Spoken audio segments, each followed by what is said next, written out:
Hi, in this video, I'm going to show you how to upload Shopify theme via the zip file. So all you need to do once you're logged in into Shopify is go into the List panel and make sure to click on Online Store.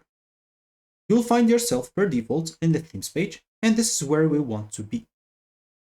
Here, you will have to go to the top right and you'll find this Upload Theme option.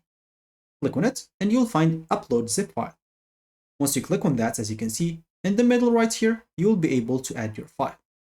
Make sure to go and click on that. And as an example, I do have my file right here. So here's it. And as you can see, this is my file or my zip file that includes my Shopify theme.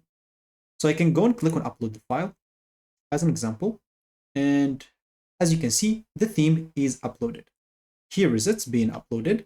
And once it's uploaded, I'll be able to publish it, edit it, duplicate it, do a lot of things with it. And if you want to know how to export the themes, I did a separated video about it. You can go and check it out. So as you can see, this theme is just added. I can publish it, edit it, and do whatever I want with it.